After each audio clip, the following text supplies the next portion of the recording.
Gọọmenti Anambra sịrị ekwupụta nkwurusi ike ikpochapụ ya gburu n'ụdị ọbụla maọbụ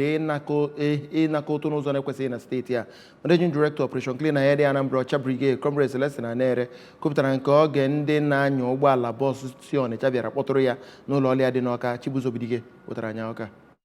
Oge ọ na-agwa ọgbakọ ahụ okwu, onye isi ụlọ ọrụ Ọcha Brigade kenere ha ka ha si wee jiri otu onu wee na-ekwu okwu ma mekwezie ka ha mata na gọọmenti steeti a bụ nke dị uchu ikpochapụ ndị omekome bụ ndị na-eme ka azụmahịa ghara ịdị na-aga siriri werere. O kwekwaziri ndị ọkụ ụgbọala ahụ nkwa na ụlọ ọrụ Ọcha Brigade bụ nke ga-amụ anya ka azụ kwa mgbe iji wee nyopụta ọtụtụ ụzọ esi ana ego nke iwu na-akwadoghị na steeti a. Oge ọ na-ekwu okwu banyere mkpesa ekpesara maka ndị ọrụ nchekwa nakwazi ndị na-afụ maka okporo ụzọ, Maazị Anere kwekwaziri ndị ọkụ ụgbọala ahụ nkwa na ọ ga-ewepụta nsogbu a ma kpesakwala ya ụlọ ọrụ kwesịrị iji wee mee ka anwụchikọ ndị ahụ na-akpa akparamagwa